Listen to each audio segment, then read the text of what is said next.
Episode की शुरुआत में हमारी टोली अब प्रिंसिपैलिटी ऑफ वेलेरिया पहुंच चुकी है, जो पिछले सिटी से बिल्कुल अलग नज़ारों और सिस्टम से भरी हुई है। सबसे पहले उन्होंने जिस चीज़ पर ध्यान दिया वह था जॉब सेंटर, एक ऐसी जगह जो लोगों को रोजगार से जोड़ता था और जिनके पास काम नहीं था उन्हें फ़ायदा पहुंचाता था।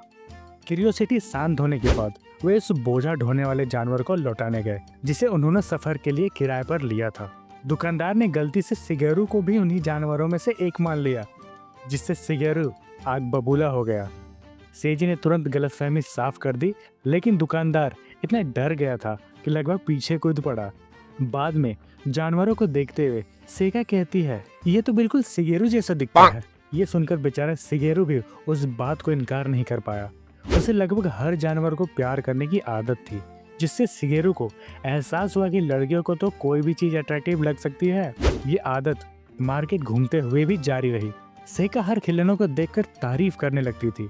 जितना वो शहर का पता लगाते गए उतना ही सेका शांत होती गई, लेकिन सिगेरू का मन अभी भी शांत नहीं है।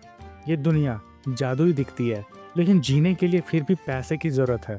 मॉन्स्टर सिक्के नहीं गिराते और इंसानों को फिर भी खाना, आराम और सामान चाहिए होता है। अपनी बेमिसाल ताकत के बावजूद वो जानता है कि उसे सेका और सेजी को रास्ता दिखाना होगा, बिना अपनी पूरी ताकत दिखाए। यही सीक्रेट शायद उनकी सिक्योरिटी की चाबी है।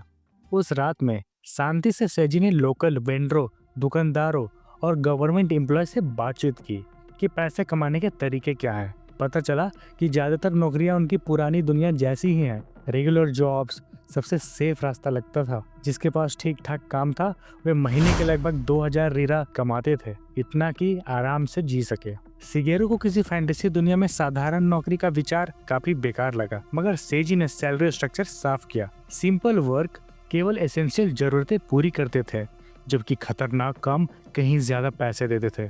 जॉब सेंटर में कुछ लिस्ट सिगेरू की नजर में अटकी। जासूस के हेल्पर 10,000 रीरा, मैनेजर 15,000 रीरा और कचरा इकट्ठा करने वाला 28,000 रीरा पर मंथ। आखिरी ने तो उसे सोचने पर मजबूर किया कि ऐसा कैसा कचरा होगा जो इतनी सैलरी लाए। फिर भी किसी में एक्सपीरियंस की जरूरत नहीं थी। सेजी ने वार्न किया कि जो काम अधिक पैसे देते हैं उनमें पक्का है कि खतरे या चालबाजी छुपी हुई है और सेका आसानी से ऐसे जाल में फंस सकती है। शहर की सच्चाई को देखने के लिए सेजी ने कैसीनो जाने का सजेशन दिया, ऐसी जगह जहां हर तरह के लोग आते थे। वहां से मजेदार बातें सुनने और वेलेरिया में हिडन चीजों को समझने का अच्छा मौका मिल सकता था। सिगेरू सहमत हो गया, जानता था कि इस जानकारी सभी रास्तों का दरवाजा खोल सकती है, लेकिन उसे अपने साथियों का साथ चाहिए था। उस रात कैसीनो की चमचमाती रोशनी और लगातार शोर उन्हें भीतर खींच ले गया।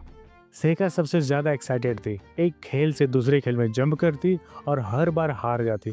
सिगेरू, जो अपनी किस्मत के लिए कभी मशहूर नहीं था, वैसे भी अनजान लोगों की अजीब निगाहें झेल रहा था। लगभग सभी लोग उसे एक बार को देख भी नहीं रहे थे, क्योंकि उसका अट्रैक्शन लेवल लगभग 0 था और वह जानता था कि मेल जोल उसकी ताकत नहीं थी। दूसरी ओर सेजी भीड़ में इजीली घुल मिल जा रहा था, जबकि रेस चुपचाप अपनी एनालाइजिंग एबिलिटी से देख रही थी, जो औरों की नज़र से छूट जाती है। सेका का ध्यान बस खेलने में था, हालांकि वह बीच बीच में कुछ खाने के लिए रुक जाती। सिगेरू ने उसे बचे पैसे के बारे में पूछा। उसने 50,000 रीरा से शुरुआत की थी, लेकिन 30,000 और एक 10 रीरा का सिक्का बचा था। तभी काजिता नाम का आदमी आया, जिसने खुद को कैसीनो का मैनेजर बताया। वो पूरी रात सेका को देख रहा था। उसके पैसे हारने के तरीके से इन्फ्लुएंस था। उसके लिए केवल कोई अमीर ही इतना बेपरवाह होकर जुआ खेल सकता था। काजिता ने उसे एक पर्सनल कमरे में इनवाइट किया और सेका ने सिगेरू के साथ जाने का फैसला किया। अंदर की खूबसूरती कैसीनो फ्लोर से भी ज्यादा अच्छी थी और हवा में महंगे चाय और पॉलिश की भी लकड़ी की हल्की खुशबू थी। काजिता ने सेका की जुआ खेलने की शैली की तारीफ की, उसका कंपैरिजन निडर बड़े खिलाड़ियों से की। फिर उसने एक ऑफर दिया, एक्स्ट्रा स्टेज यानी स्पेशल स्टेज के खेल और इनाम उन ग्राहकों के लिए जिन्हें नॉर्मल गेम उबाऊ लगते हैं। उसने बताया कि इस पैकेज को लेने के लिए 1 टाइम इन्वेस्ट करने की जरूरत है। उसकी चापलूसी से सेका मानो हिप्नोटाइज होती चली गई, मगर सिगेरू ने उन मीठे मीठे शब्दों के पीछे का सच साफ देख लिया था। यह आदमी पहले ही उसे एक मेन टारगेट बना चुका था।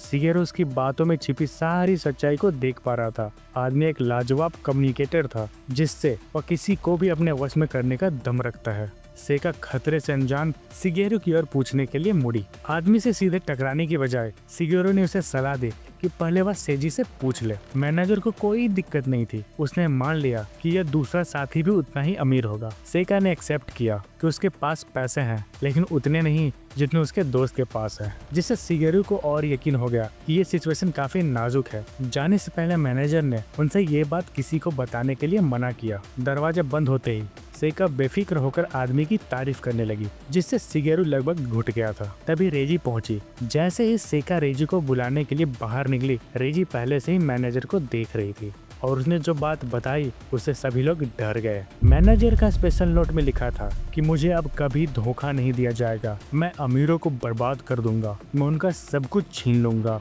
उन्हें कहीं का नहीं छोड़ूंगा और उन्हें सीधे नरक में ढकेल दूंगा। बाद में सेका ये जानकर हैरान हो गई। सेजी ने भले ही आदमी को सीधे बुरा ना कहा हो, लेकिन उसने भी सतर्क रहने में सहमति जताई। शिगेरू ने समझाया कि मैनेजर के पास लालच जगाने और लोगों को खास महसूस कराने का टैलेंट है, जो कि लोगों के लिए काफी ज्यादा खतरनाक है। फिर सेजी ने टॉपिक चेंज करते हुए उन्हें नौकरी की लिस्ट दिखाई। उसमें हैरानी की बात ये थी कि हर नौकरी जरूरत से ज्यादा पे कर रही थी। एक्सपीरियंस की जरूरत नहीं थी और कैसीनो से जुड़ी थी, लेकिन जिनसे सेजी ने बातचीत की उनमें किसी को भी यह काम नहीं मिला सिवाय एक मामले के। काजितो का एक दोस्त जासूस का खबरी बना था। उसका काम कैसीनो के बड़े खर्च करने वाले लोगों की पहचान करना था। सैलरी लगभग 10 लाख येन के बराबर थी, मगर कुछ ही समय बाद वो हेल्पर गायब हो गया।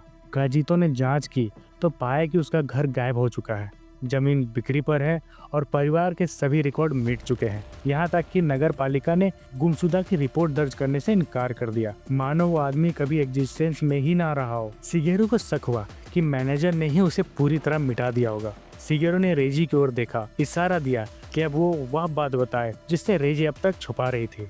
उसने कपड़े में लिपटी एक चीज निकाली जो उसे कैसीनो के पीछे मिली थी। जैसे ही उसे खोला गया, सेजी फ्रीज हो गया। वह एक इंसान की अंगुली थी। रेजी ने इसे तब पाया था जब उसने एक आदमी को बोरा फेंकते देखा। उसने उसके जाने का इंतजार किया और फिर जांच की। यह सबूत था कि कैसीनो का धंधा जितना दिखने में था, कहीं उससे ज्यादा काला था। सिंस मैनेजर का ध्यान पहले ही उस पर था, सेका ने अंडरकवर जाने का फैसला लिया। इनोसेंट लोगों को नुकसान पहुंचाने पर उसका गुस्सा उसे काम करने के लिए उकसा रहा था, लेकिन शिगेरू को उसके भावनाओं में बहकर लिए गए डिसीजन पर शक था।